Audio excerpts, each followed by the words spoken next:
Welcome to the Investing Bros. You're locked in, folks. You're locked into the first live crypto news show of the trading day. I'm live every single weekday at 9 a.m. Well, tomorrow, just to see your track, and I say that, but tomorrow we will be taking a small break, so no live show on Saturday at 11. And also no 3 p.m. show today for the Investing Bros. Tim and I are attending the event we've been promoting for months now, Bitcoin Day, down in Naples, Florida, which is why I've got my Florida shirt on here. Some might call it a Hawaiian shirt. Let me know in the chat. Do you call it a Hawaiian shirt or a Florida shirt?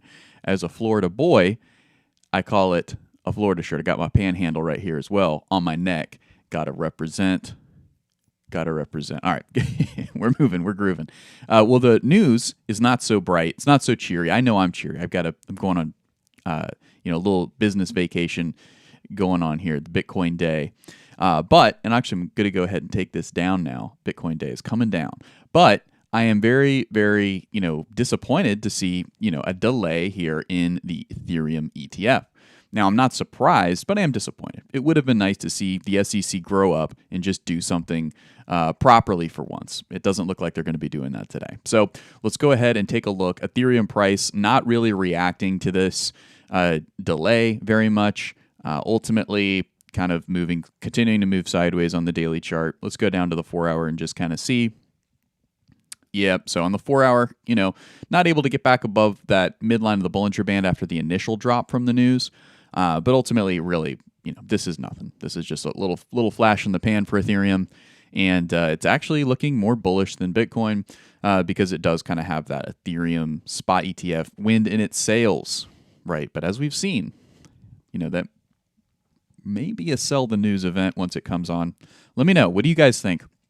Based on what has happened with the Bitcoin ETFs, do you think that the Ethereum approval will actually be a sell the news event? You let me know down in the comments. Let me know in the chat as well. I want to know what you think about that. All right, let's go ahead and get into the stories here, the stories that are kind of rocking the news right now, so to speak. Before I get into that, though, we don't really have a sponsor today, which is okay. So what we're going to do is I'm going to direct you to the membership here for YouTube.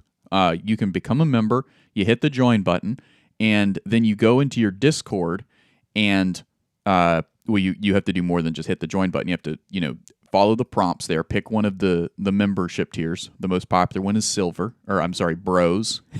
Here, I'll show you. I'll show you what I'm talking about, guys. And we're going to get to the news here in just a second, but pick the BROZ tier. You can get the gold or the diamond as well if you want to help support us and get a couple extra perks.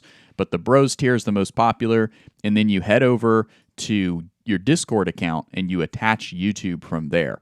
And if you are having trouble, just Google it. There's tons of super nice videos that make it really simple and easy. But long story short, you're going to be going into the settings for Discord. You're finding your account, and then go ahead and connect it to YouTube through your Gmail account or whatever Gmail account that is connected to your YouTube account.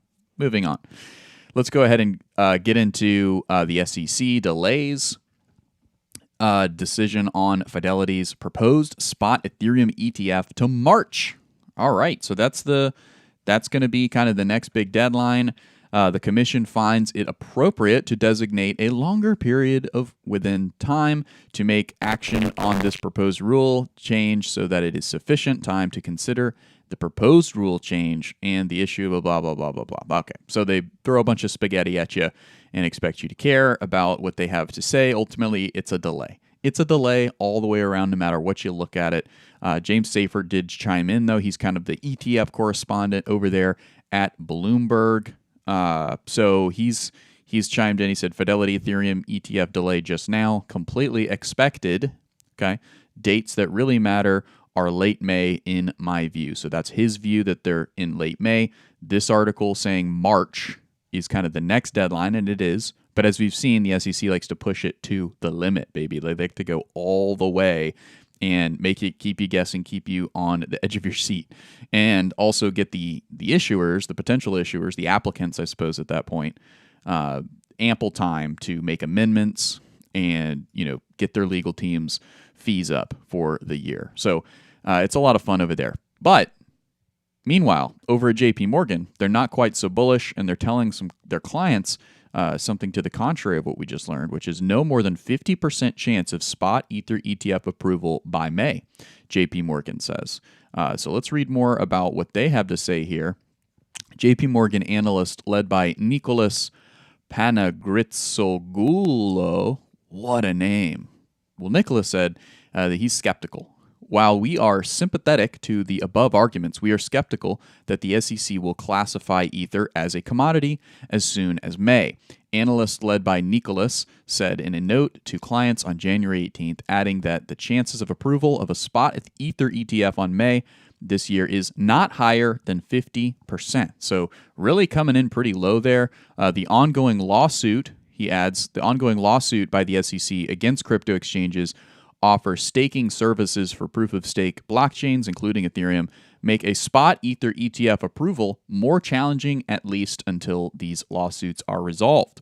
So he does make some good points in here. I'll give him that, Nicholas. He makes some good points. However, I don't think that we've got a percentage rating yet from the Bloomberg guys, from James Seyfert and Eric Bulkanis.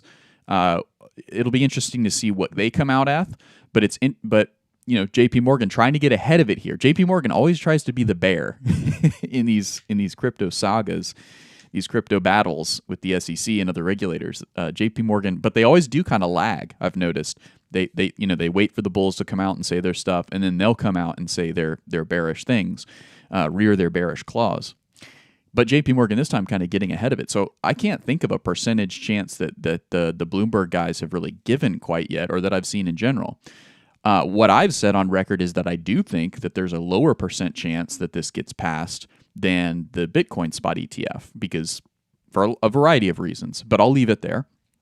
I do still think that it does get passed, whether in May or later on. I'm not sure. I think if those lawsuits against the Coinbases of the world can get settled before May, obviously that's going to increase the chances of it being approved by the SEC. But ultimately, it's a little bit of a harder sell, right? There's a bit more of an ecosystem, right? That's kind of the term that they were using in this latest Coinbase versus SEC court case that was going on day before yesterday, right? And so there was a decent amount of use of the word ecosystem, and Ethereum objectively has more of an ecosystem behind it, right? Bitcoin doesn't, right? It's got Satoshi, and nobody knows where he is. So ultimately, I think Bitcoin is a little bit of a different category in the mind of Gary Gensler and the rest of the commission. I think Hester Pierce even comments about Ethereum slightly differently than Bitcoin, but she also kind of zooms out and she's like, well, the SEC probably shouldn't be the ones making these decisions about whether or not these are securities or commodities, or at least their input should be measured, the SEC. But they absolutely have a say in whether or not an ETF should be approved. But as Hester Pierce has said, it's not the actual underlying assets that the SEC is supposed to be evaluating, right? It's actually the market of that, the money market on top of that asset, right? That should be evaluated for anti-money laundering and manipulation potential. So, of which case, Ethereum has very limited, in my view, very limited potential for manipulation. So, we'll see. We'll see what the SEC goes ahead and decides. But as of now, the big headline is that it's not today. We didn't get that approval for the spot Ethereum ETF today. The good news is that we've kind of seen how this Bitcoin spot ETF kind of battle has gone, and we can kind of watch with a little bit more ease, a little bit more of a trained mind to kind of see what happens here, what kind of forms get filed with the SEC, the pacing of the amendments. If we don't see any amendments, between now and March, that's a sign that it's not going to be approved in March, right? And it'll be delayed till May. So ultimately, I'll be watching for that. Are there amendments being sent out by the SEC, and are those amendments being returned by the potential issuers, the applicants? So that's a big, hallmark. That's a big, checkpoint. And if that doesn't happen, that's bearish. That lowers the chance of approval. especially if we don't get those by May. GS saying the most important thing, which is smash the likes, guys. Go ahead and smash those likes. Crux of Crypto said, good morning, T-Shroom and the bros. Absolutely. Crypto Mini Bike chiming in on the ETF conversation here. He said, if Gary approves this, he wouldn't have any backing for his proof of stake lawsuit. Very, very good insight there.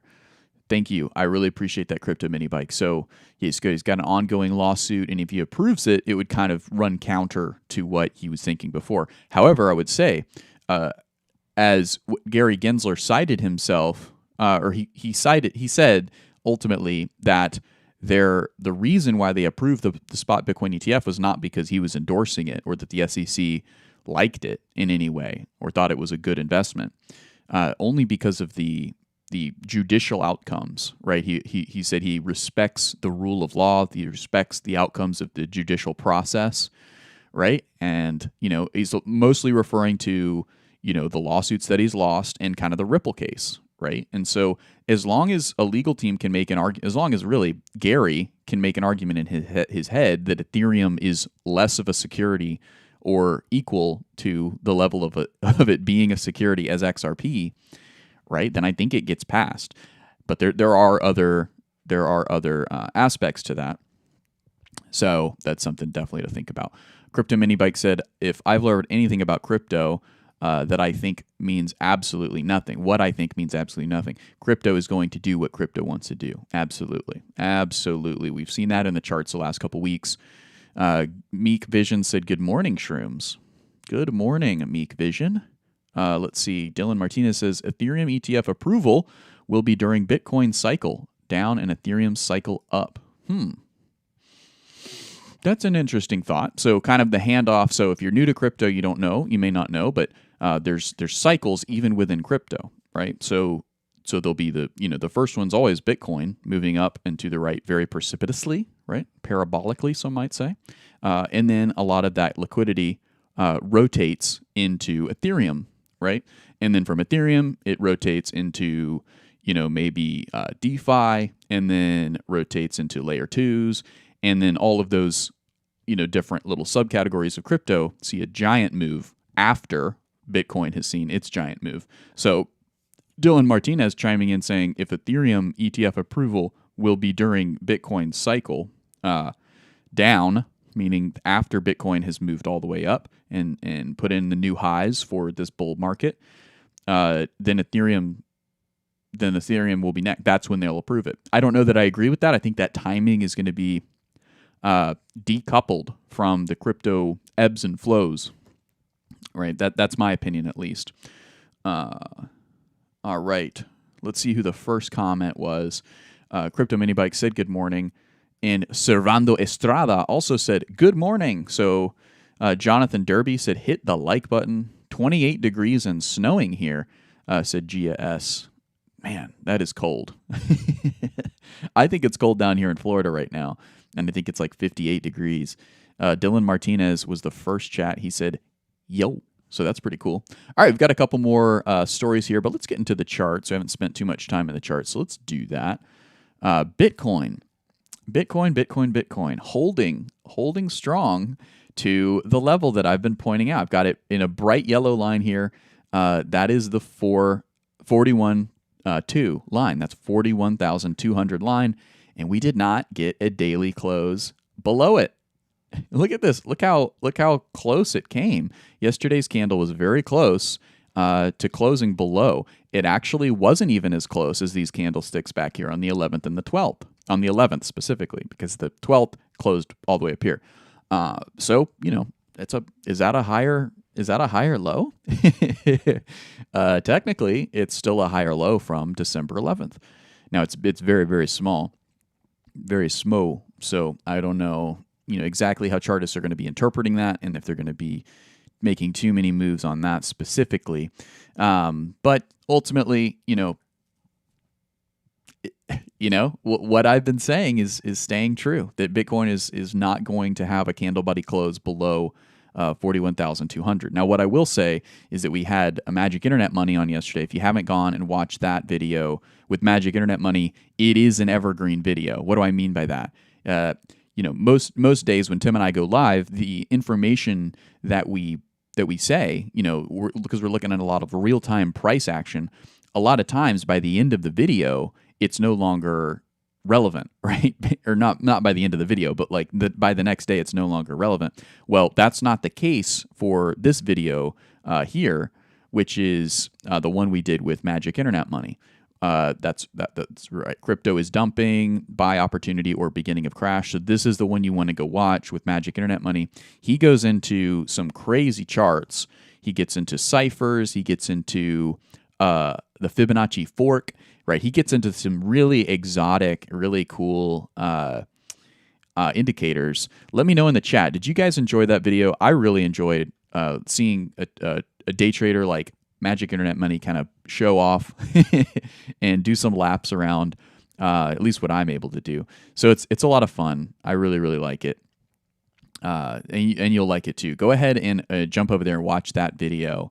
But I brought that up because Magic Internet Money made a lot of compelling arguments that we will need to dump lower. Bitcoin will need to move lower before we can move higher significantly. And by that, I mean make new highs, right? Like 70,000. And I do tend to agree with that. But I think it's nice for a while to just believe that we will never see a candle body close below 41,200. Because that seems to be, just where buyers are just gobbling it up. All you see below here since December 11th is just wicks, right? Which means there's buyers. There's people bidding it back up. And buyers are just rabid at these levels, right?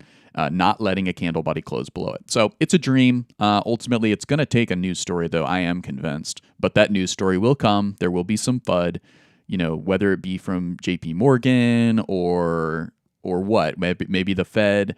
I think that's, in my opinion, that's kind of what I'm leaning towards right now, is that the Fed decision in January 30th and 31st, I think that is going to be, ultimately they're going to pause, but I think that rhetoric is going to kind of signal that the CME markets are actually already pricing this in. I won't show you that, but that's kind of what I'm seeing on those charts, that the rate cuts, if they're going to come in 2024, they're going to be further back in the year. So they're going to be, less bullish, right? And so I think that is going to cause a correction for the stock market, and that's going to trickle over to crypto. And we will see it pull back below 41,200, and I do think we'll get a close, and I do think, but I think it'll be pretty mild. I think it will be pretty mild, but I think it will be enough to get a candle body close below that. And we're actually getting a candle body right now, but we've got a whole day ahead of us before that candle body actually closes. But anyway, I think, we've seen with the 35 level, 31 level, I think probably that's where we're going to see Bitcoin come down and test. It won't stay there for more than a week, in my opinion, right? It's going to be pretty quick, and then a move back up. And that's where, we'll probably be off to the races, or maybe see continued sideways action if there's not a, new bullish reason to buy in. But by then, we'll be headed into February. And, it's only a few weeks removed from the halving event, right? So there's gonna be start to be that real strong bullish narrative for Bitcoin's price moving up and to the right parabolically quite quickly. So it's one more dump, and then I think from there it's probably going to be a pretty big move higher for not just Bitcoin, but for the majority of crypto. But for right now, we're holding on to it, guys. We're holding on to that 41,200 level, and it's going to be a lot of fun. Steve B said, "It looks like MicroStrategy's YouTube channel has been taken over by a scammer." Uh-oh. Okay, well, be careful, guys. I know that there's I put out a short on this. There's a lot of deep fake AI video content out there, somehow getting past the Google AdSense review team, and I see ads for fake XRP airdrops like almost every single day. So I don't understand how that is even possible. It seems to me like Google should be paying people who've been losing money to these fake airdrops, right? So I don't know. It's kind of annoying. Steve B said live streaming a panel of 4 people, next level scamming. Huh. Let me see if I can find this in real time. Actually, I'll spend like 2 minutes on this. MicroStrategies. I know that they do stream fairly often. It doesn't look like they're live right now. So yeah, I think we're going to go ahead and skip over that. But I will say, if that's true, that sucks. You guys got to be careful out there, especially if a CEO, if you see a CEO talking blah blah blah blah blah, and then there's a QR code, do not scan it. That's not how companies operate. That's not how they do that. Even if it's on an official, especially if it's an ad, like that's almost 100% guaranteed to be a scam. But especially if it's on a Twitter account, right? We know that those get hacked from time to time. If it's on social media, right? We know that those get hacked from time to time. So, it sucks. This is the world we live in. We have to be careful. It's the Wild West, right? There's a lot of opportunity, a lot of reward, but there's also a lot of risk. So you have to be careful. Bedridden chiming in, speaking the truth. There are ads on YouTube about XRP airdrops and Solana. And that's exactly what the short is that I made about that. So you guys can go watch that as well. It's pretty much what I just said, but it would help out. All right. So speaking of helping out, Donald Trump is the latest Republican to use CBDCs as a dog whistle. So he said, tonight, I'm also making another promise to protect Americans from government tyranny. As your president, I will never allow the creation of central bank digital currencies. They're bad currencies. They're currencies that are bad. They're some of the worst currencies that I've seen. I walk into a room, I see the digital currencies, I say, these currencies are terrible. All right, that was pretty bad. Let me know in the chat how good was the impression. I like to have some fun here on the Investing Bros before we go on our business vacation down to Naples. But yes, and it doesn't stop there, though. It does not stop there. The official Collect Trump Cards account on X said Trump digital trading cards on Bitcoin ordinals, the first ever Trump trading cards on Bitcoin. So Trump not only kind of whistleblowing to the crypto bros, right, with his anti-CBDC rhetoric, which obviously I'm in favor of, but also kind of tiptoeing into a new ETF ecosystem, right, of the Bitcoin ordinals. NFT, sorry. So obviously, his NFTs have been on Ethereum, but now he's kind of tiptoeing into, the Bitcoin world. And officially, like that's happening, or at least they've announced it. You can collect their cards and the collecttrumpcards.com mugshots and all that good stuff. I personally haven't bought any of that, but it looks like they've been doing well. So, it's something to look into especially if you're real familiar with NFTs. But be careful. Be very careful because I'm sure there's loads of scams and stuff in there. If you see it, so be careful with that. But what it is kind of telling me is that potentially Trump is kind of warming up. And I think that he's seen potentially the positive outcomes from being a pro-crypto candidate with RFK and with VanEck, but what I will say is Trump is a black and white thinker, right? And he looks at somebody like VanEck, as much as there is to admire, he's black and white thinker, right? So he sees VanEck, he sees loser, right? Somebody who tried to do something and lost. And so everything that could be, ascribed to that loser may be seen as negative. And trying to get into the head of Trump is not something that I'm going to claim to be super good at. But I don't necessarily think this is going to be the big crypto moment and that Trump is going to be the big champion for crypto. I just don't see that happening. I think a lot of crypto bros want that to happen, and they kind of have been predicting that. This headline certainly is some good evidence towards that. And it's good evidence that he's definitely not anti-crypto. But ultimately, Trump does come from the old guard, and he really wants to see, the United States do well and thrive. And obviously, so do I, right? But at the end of the day, he's a dollar guy. If you tell him that, he wants to, do you want to contribute to something that's eroding the dollar? He's going to say no, right? But hopefully, there's aides and there's people there that he knows that are pitching it a little bit differently, pitching it in a way where there can be a two currency solution at the end of the day. We're having fun here on the Investing Bros. All right, guys. Well, there's not a whole lot more, so let me just go ahead and jump on over to the charts and just see what we're looking at here in the world of charts. Let's just get off of Bitcoin and Ethereum because we look at those so often. Let's look at one that I haven't caught up with in a while, and that's Kaspa. So Kaspa, I'll go ahead and throw my block back up there.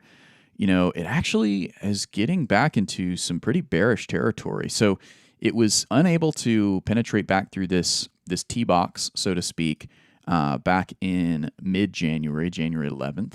And it is rejected back off of that and even passed back through this 111 level that I kind of had drawn. Not for any particular reason. That was just a stop loss I had actually on a trade. I'll go ahead and kill that.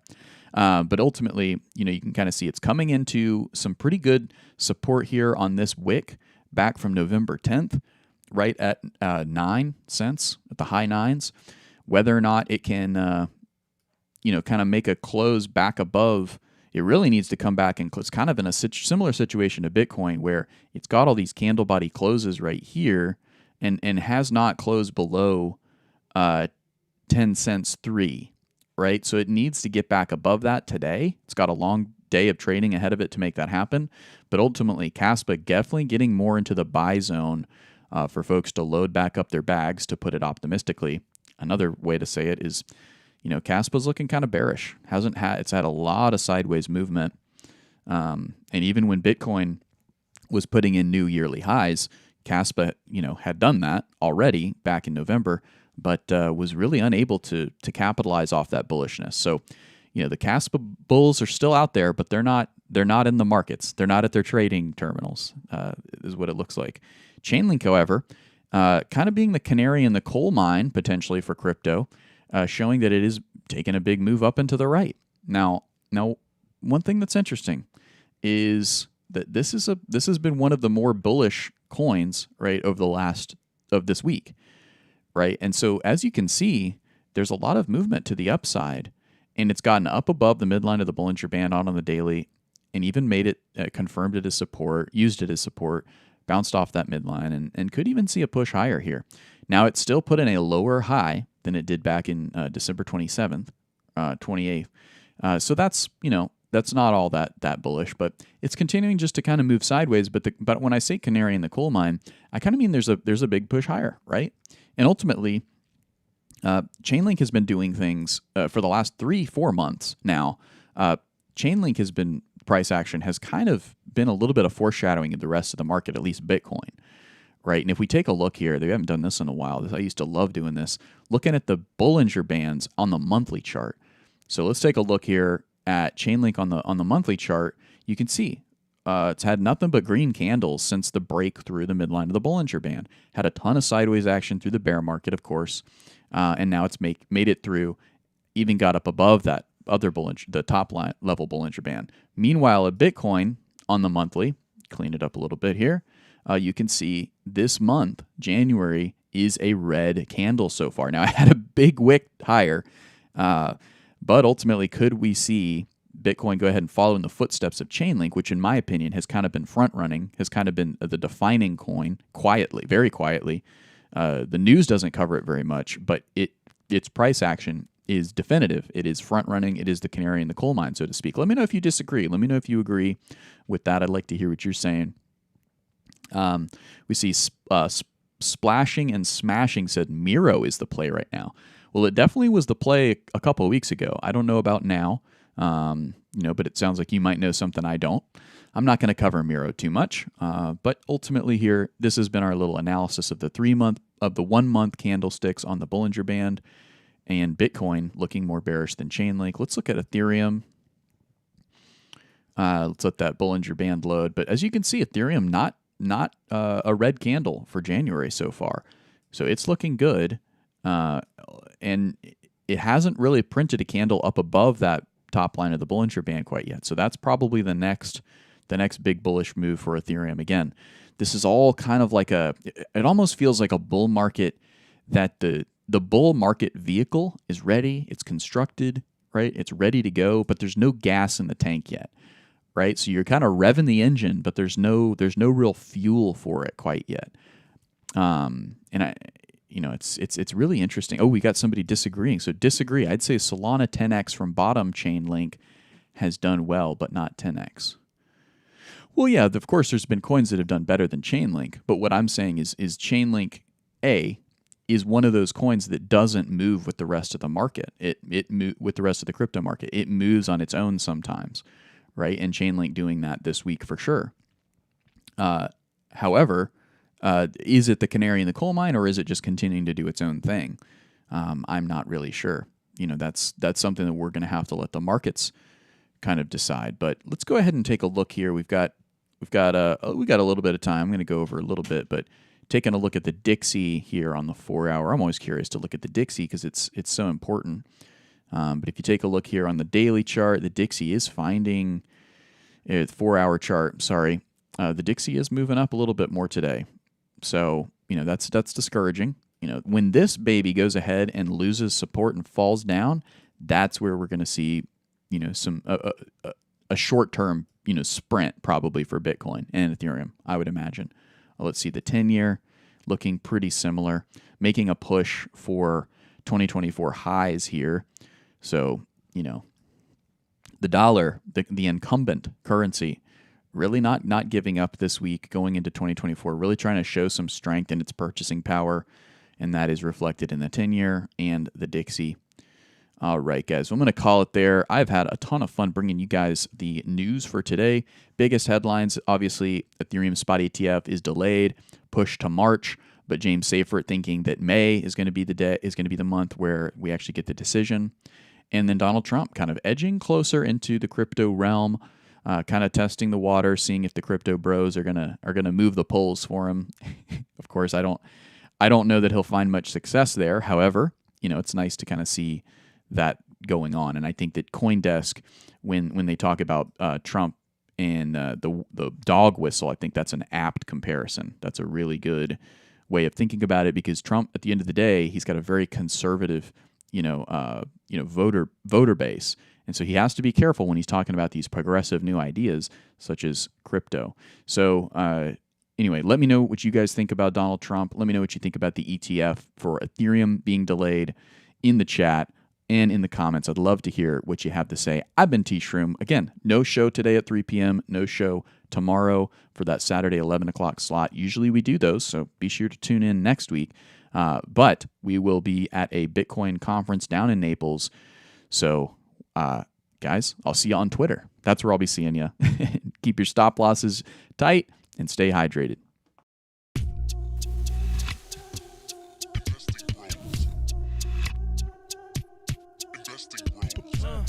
Trying to make paper, turn that better to cake.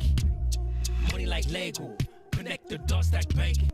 We are investing bros. We are investing bros. Army pipe, lethal on trade. Entries and exits, worthy of praise. Tim, the professor of the TA. Shouted out loud on the PA. T-Shroom's news got the word. Doing better than what he deserves.